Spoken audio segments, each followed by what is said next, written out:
Saya yang membimbing skripsi beliau. Karena itu logika berpikirnya ya tidak saya loh ya menilai tidak ada logical fallacy di situ. Penyesatan nggak ada ya? Ya. Baik, ahli begini. Tadi ahli menyatakan ada kata-kata unprofesional, ya kan? Nah, tetapi kami dalam menanggapi dan mempelajari berkas yang kami miliki ini, itu kami melihat atau mendapati sekian banyak kejanggalan-kejanggalan. Saya ingin pendapat ahli, apa beda unprofesional dengan tidak profesional?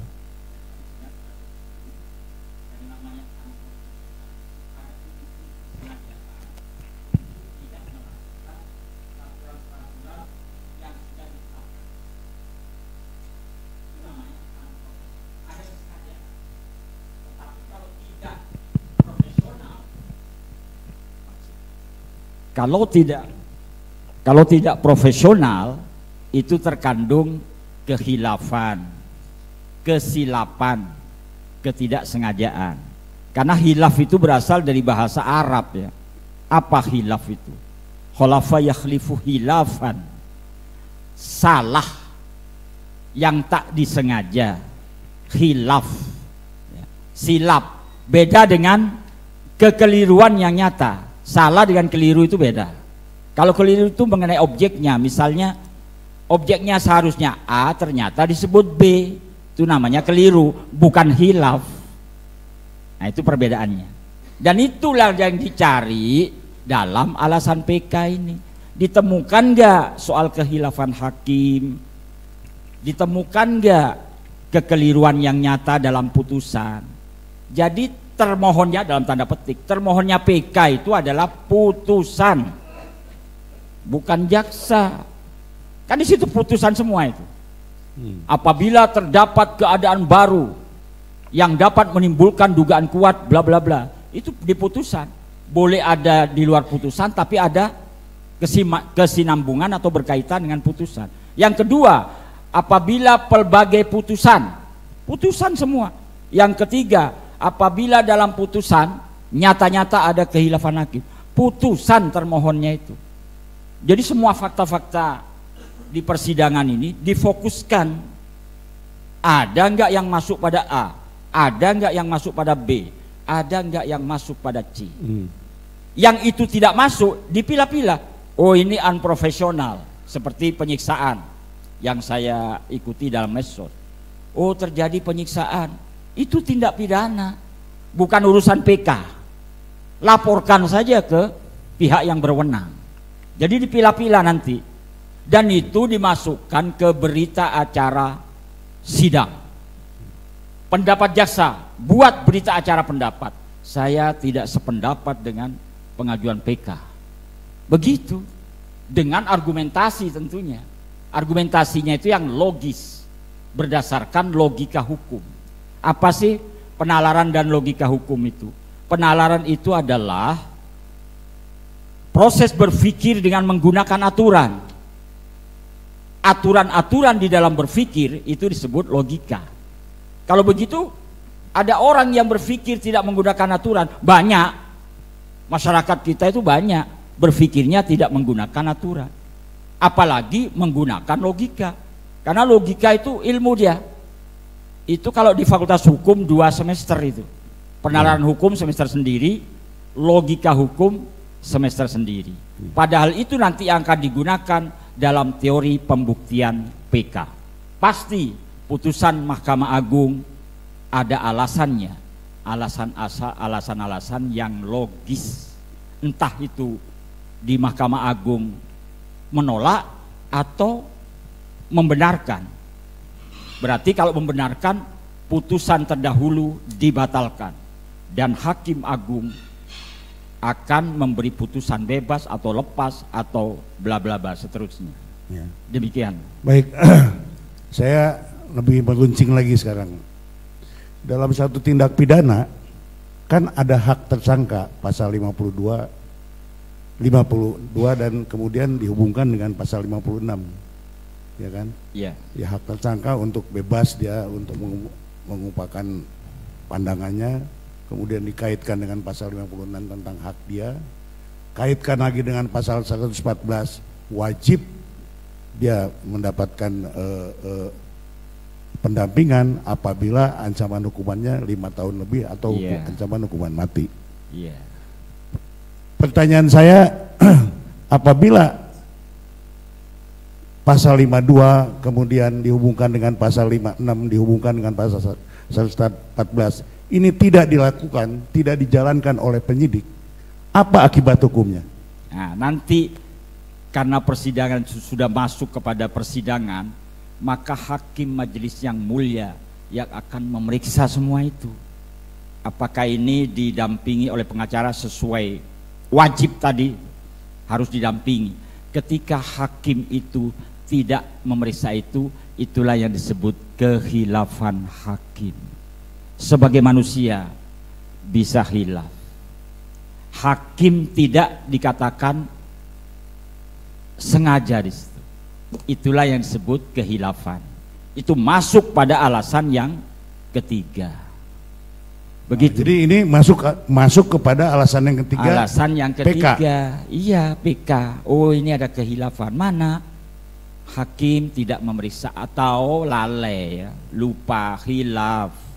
Bukan pengertian hilaf anak-anak sekarang itu. Anak-anak sekarang itu kan kalau berselingkuh hilaf katanya. Salah itu. Kan begitu. Maafkan saya hilaf. Berselingkuh kok hilaf? Berselingkuh itu sengaja, unprofesional gitu. Kalau bukan tidak profesional. Ya. Itu bahasa Arab ya, sekali lagi bahasa Arab. Ya. Nah, kemudian saya lanjutkan bahwa di dalam satu tindak pidana, di dalam berkas perkara itu ada ekstraksi tentang HP. Ya. Tetapi anehnya ekstraksi itu tidak dijadikan bukti dalam persidangan, tapi dalam berkas itu ada gitu. Padahal kalau saja penyidiknya yang tadi ahli bilang tidak profesional ya, mau mencari saksi-saksi yang ini pasti putusannya akan berbeda. Iya. Nah, pertanyaan saya adalah bagaimana ini satu keadaan yang tidak profesional ini yang kemudian merugikan para terpidana sehingga dia dihukum seumur hidup. Apakah ini termasuk dalam kategori kriminalisasi? Nah, begini, harus dilihat dulu apa ekstraksinya. Kalau ekstraksi itu berkaitan dengan seseorang, apakah seseorang itu sudah diperiksa dalam proses penyidikan? Saya potong ya Pak, supaya cepat nih. Ya. Dalam ekstraksi itu menyatakan tentang kondisi pada pukul satu waktu gitu, bahwa 22.14 dia itu masih berinteraksi, berkomunikasi. Betul. Saya sudah paham itu. Tapi menurut penyidik 9:30 dia sudah meninggal. Iya, itu harus dicocokkan, disinkronkan dengan saksi baru ini yang muncul di ekstrak. Itu kan namanya korban ada komunikasi dengan seseorang. Seharusnya dalam tindak pidana pembunuhan, apalagi itu pembunuhan berencana, kriminalistiknya, ilmu tentang penyelidikan dan penyidikannya itu, yang pertama kali harus diperiksa adalah orang-orang yang terakhir yang bersama korban. Nah, kalau ada saksi baru, itu namanya novum. Apabila sinkron dengan ekstraksi, maka saya katakan, karena saya melihat perkembangan kasus ini, kesaksian Widi dan Mega yang dikuatkan oleh ekstraksi, saya menyimpulkan itulah novum yang sempurna. Gitu. Ya, saya pertanyaannya nggak ke situ Pak Ahli. Pertanyaan saya, perbuatan penyidik yang seperti itu bisa nggak dikategorikan sebagai kriminalisasi? Faktanya mereka ini rugi dihukum seumur hidup. Ya, Jadi itu kalau soal kriminalisasi atau perekayasaan kasus itu masuk pada ranah tindak pidana tersendiri. Tidak atau bukan urusan PK. Harus dilaporkan itu. Termasuk yang saya katakan tadi, ada nggak penyiksaan? Kalau ada, ya laporkan. Kalau misalnya merekayasa dengan ekstraksi disembunyikan, itu tindak pidana tersendiri, bukan urusan PK. Maka nanti harus dipilah-pilah itu. Oh, ini yang merupakan unprofesional, berarti ini pidana, harus ada yang melaporkan. Oh, ini yang masuk PK. PK itu tidak profesional saja. Jadi hukum acara itu tidak hendak mempersoalkan aparat penegak hukum yang lalai, yang hilaf, karena itu manusiawi. Pak jaksa bisa manusiawi hilaf, penyidik bisa hilaf, hakim yang mulia bisa hilaf, advokat juga bisa hilaf. Makanya diperingatkan sekali lagi oleh Rasulullah yang saya pelajari, ya. 2 dari 3 hakim masuk neraka, kata Rasulullah.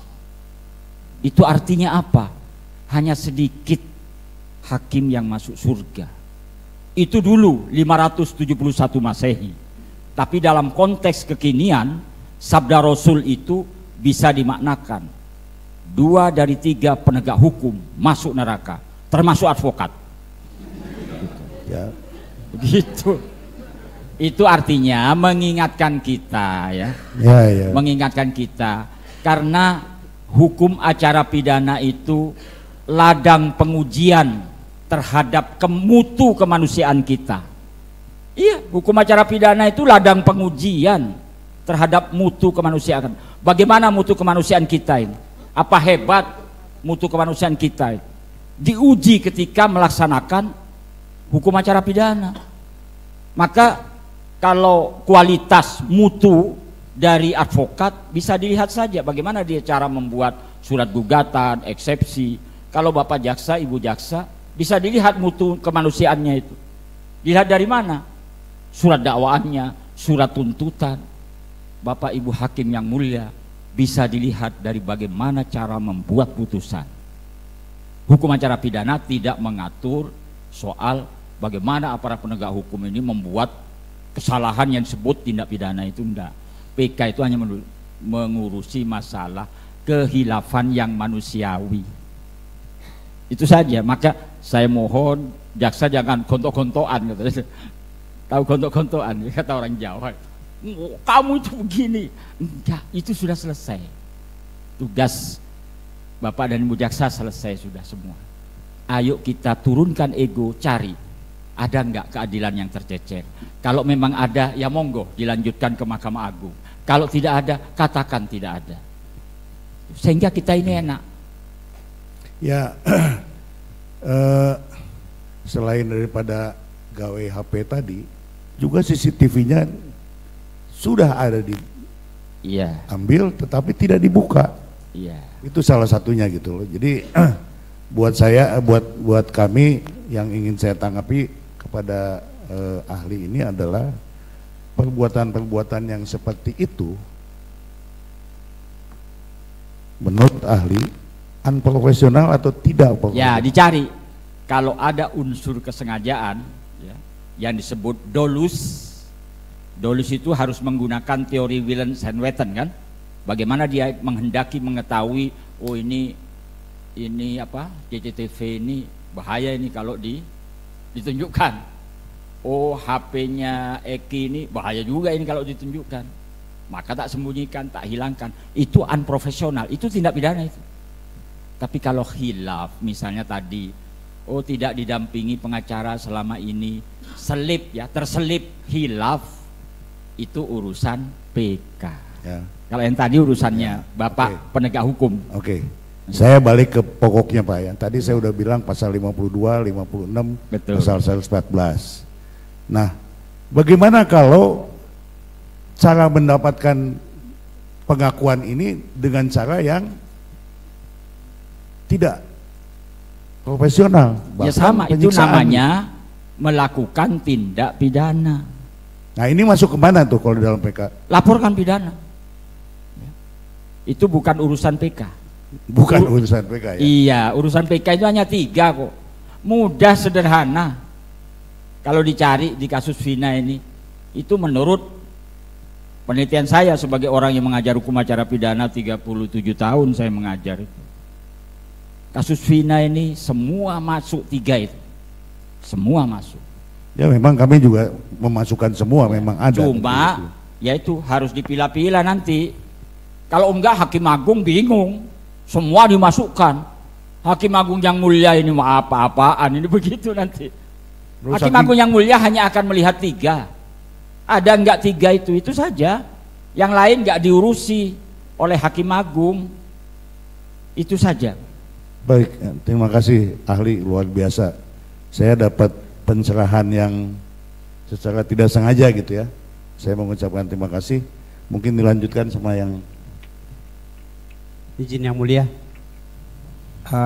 Ahli, kalau ada suatu peristiwa yang sama, korban yang sama, tapi ada 3 putusan, tapi putusan ini ada yang saling bertentangan, gimana menurut ahli? Apakah itu termasuk dari bagian untuk PK? Ya, itu urusan PK yang alasan atau dasar yang B. Apabila dalam pelbagai putusan kan begitu, ada kenyataan yang dikatakan telah terbukti, tetapi di satu dan lain hal saling bertentangan, itu intinya. Jadi putusan A, putusan B, putusan ya berbeda-beda. Baik bukti-bukti ataupun barang bukti ataupun alat bukti. Karena harus beda itu. Ya. Bukti-bukti, barang bukti, alat bukti, beda. Kalau bukti itu sesuatu hal yang membenarkan peristiwa. Sesuatu hal yang membenarkan peristiwa itu bukti. Kalau barang bukti, segala hal, segala benda atau barang yang digunakan dan atau berhubungan langsung dengan tindak pidana, itu namanya barang bukti. Contoh dalam kasus ini saya singgung aja, mohon maaf Bapak Hakim yang mulia, Ibu Hakim, misalnya soal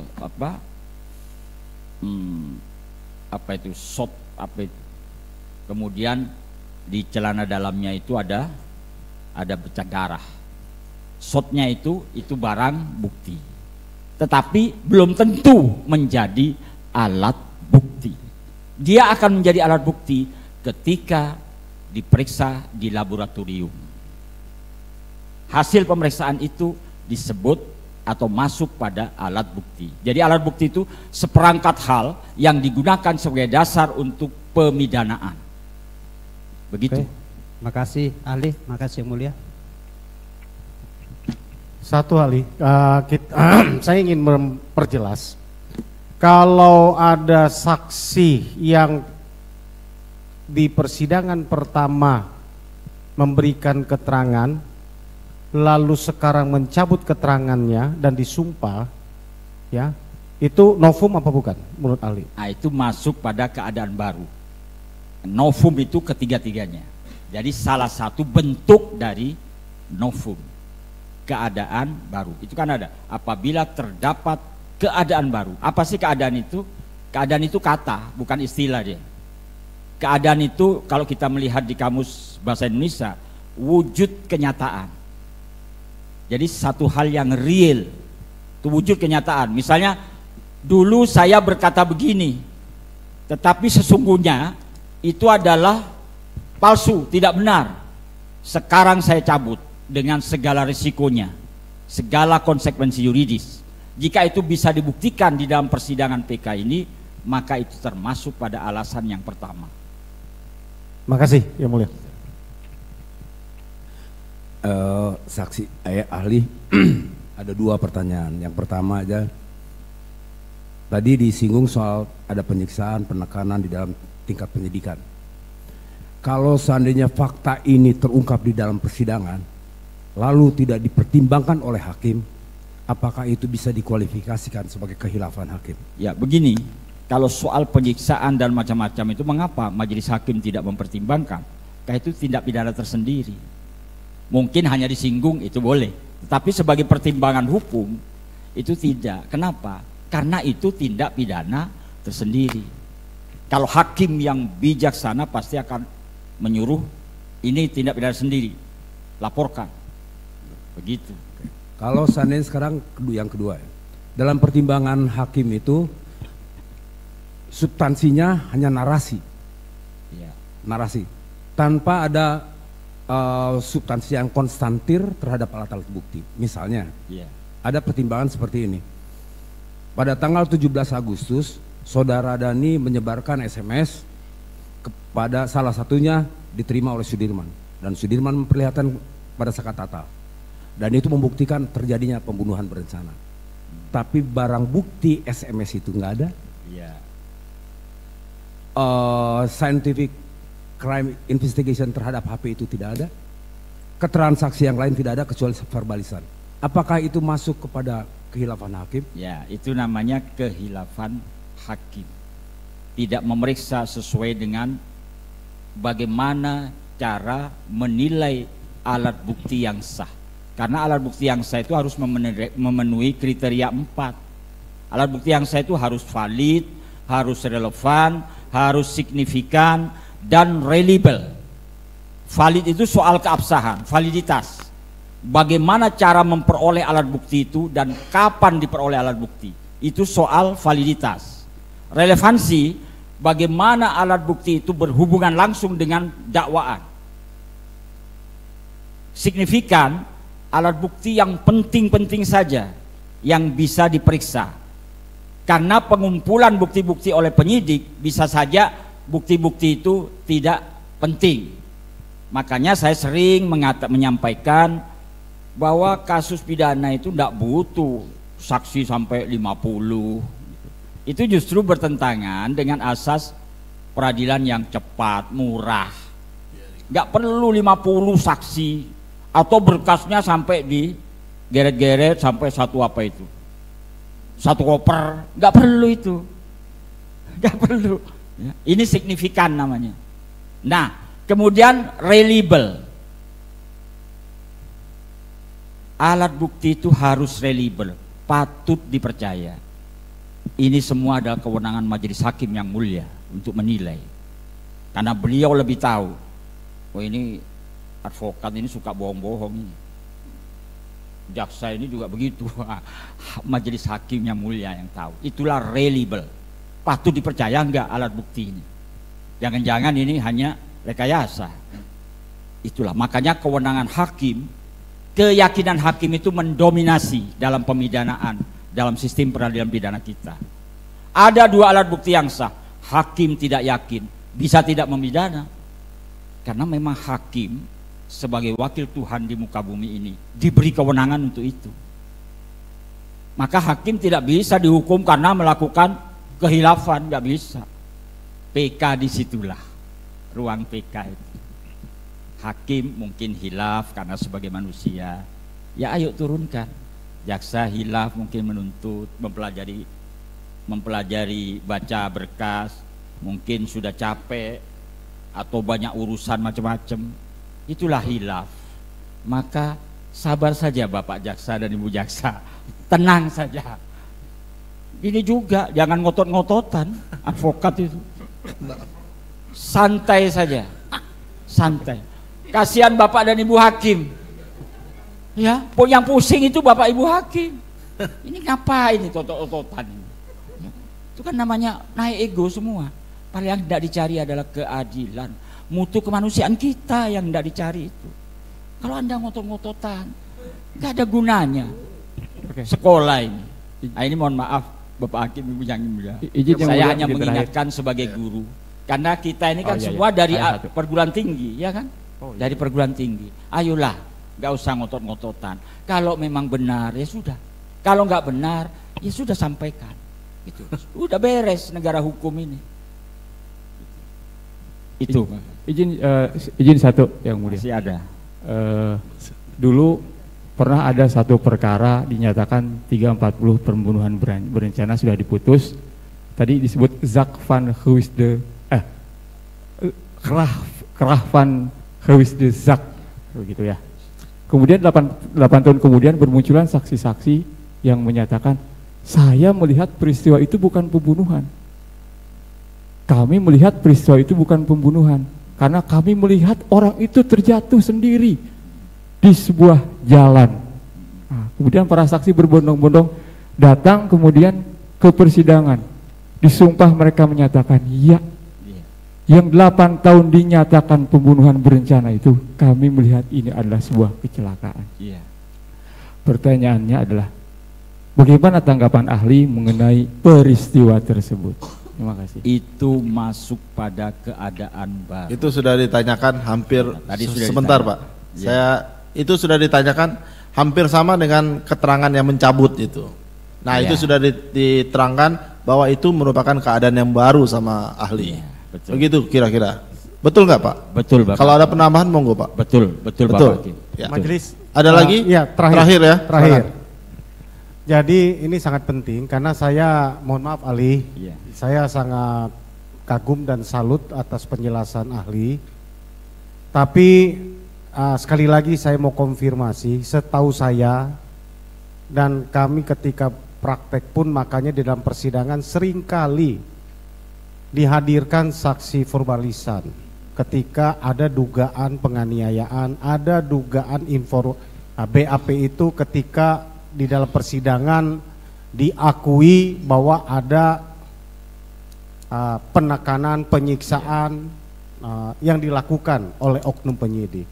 Makanya di dalam BAP pertanyaan yang selalu ditanyakan sehat tidak sehat, kemudian apakah dalam keadaan terpaksa memberikan jawaban ya karena tekanan atau tidak.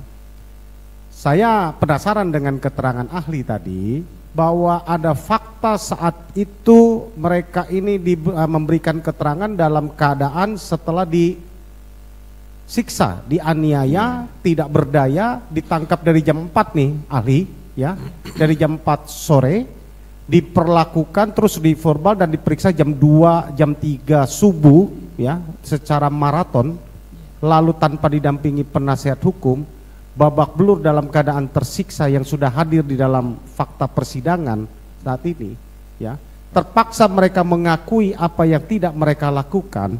Dan sekarang mereka mencabut bahwa saat itu mereka mengaku itu adalah karena siksaan ya. Kalau sekarang ahli katakan itu akibat siksaan, itu mereka mengaku bukan urusan PK ya, mohon keterangan penjelasan ahli ulang. Iya. Jadi kalau hal-hal yang seperti itu bukan urusan PK, kecuali di dalam putusan hakim itu disinggung itu ya. Disinggung kemudian putusan hakim ternyata tidak memberi dukungan terhadap apa katakanlah adanya penyiksaan itu masih masuk pada kehilafan. Karena PK tidak hendak memidana aparat penegak hukum yang hilaf. Bukan, sorry ahli, Iya. saya paham. Akibat mereka disiksa, diperlakukan dalam keadaan tertekan, Iya. keluar pengakuan yang saat itu mereka mengaku melakukan. Betul. Ya. Iya. Lalu saat ini di bawah sumpah, kan sama dengan saksi yang Betul, tadi saya betul. katakan. Iya. Di bawah itu sumpah masuk pada PK.